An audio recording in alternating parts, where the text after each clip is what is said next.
Donc là je vais vous parler crypto.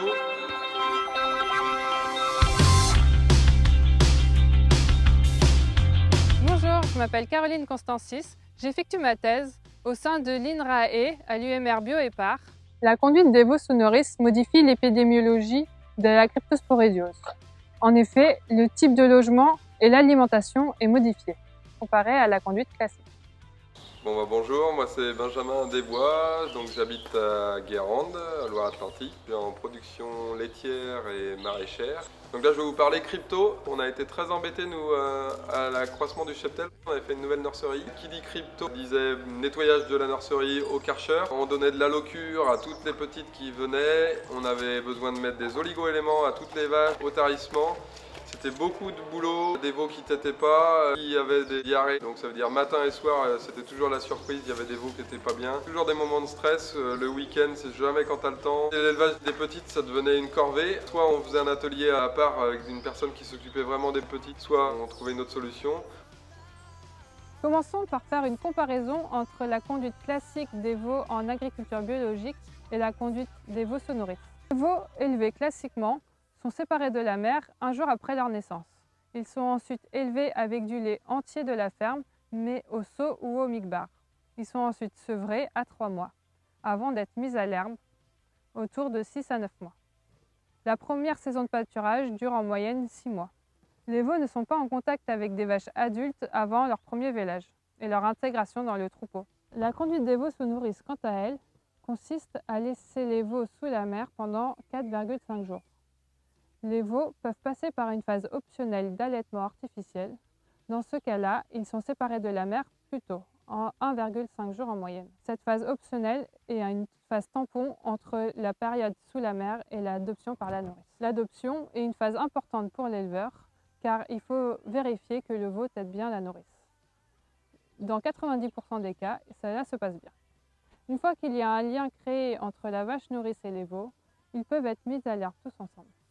La durée de pâturage dure entre 6 et 9 mois. Le sevrage s'effectue soit au milieu de la saison de pâturage à la fin de l'été, soit à la rentrée en bâtiment. Les veaux ont alors entre 4 et 10 mois.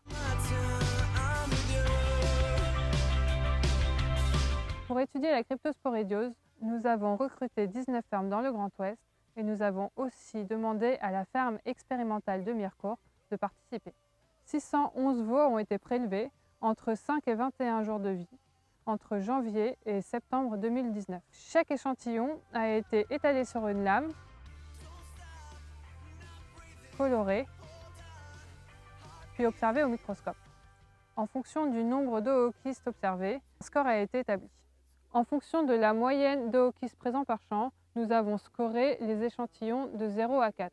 Nous avons différencié les échantillons avec ou sans oocystes pour évaluer les facteurs de risque. Cela, nous avons pris en compte les caractéristiques de la mère, du veau et de la nourrice. Les différentes phases d'élevage ont aussi été étudiées. Nous avons fait des modèles mixtes de régression logistique pour évaluer statistiquement ces facteurs de risque. 40,2% des veaux étaient positifs à la cryptosporédiose. Cela est similaire à des études effectuées sur des veaux élevés classiquement ou sur des veaux allaitants.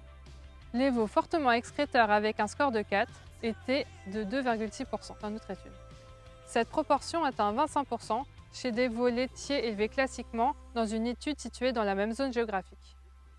Le pourcentage des veaux avec de la diarrhée était aussi bien inférieur chez les veaux élevés sous nourrice. Nous avons mis en évidence différents facteurs de risque. Certains sont caractéristiques du vélage, comme les veaux qui sont nés dans les 2 derniers tiers des vélages, ceux qui sont nés entre janvier et juillet par rapport à ceux qui sont nés entre août et septembre, et ceux qui sont avec leur mère en bâtiment par rapport à ceux qui sont dehors. Un autre facteur de risque concerne les veaux qui sont séparés précocement de leur mère et qui ont une phase d'allaitement artificiel par rapport à ceux qui restent avec leur mère jusqu'au prélèvement. Le contact entre les veaux est aussi un facteur de risque, notamment la présence d'un veau excréteur parmi les veaux adoptés.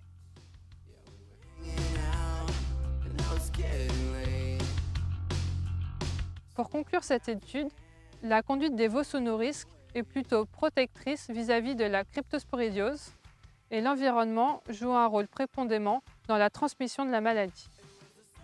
On a fait le choix des nourrices, ça a enlevé tous nos problèmes. Le fait de le remettre sous les vaches, elles vont s'en occuper. Tu peux plus facilement changer de case régulièrement, donc ça veut dire faire des vides sanitaires beaucoup plus rapprochés. Donc on n'a plus besoin de passer du Karcher et compagnie. On n'a plus besoin de mettre d'allocure. J'ai plus du tout de problème de crypto. On en a eu, à regarder avec Caroline, on a eu quelques cryptos, mais jamais à des seuils où il fallait faire des choses.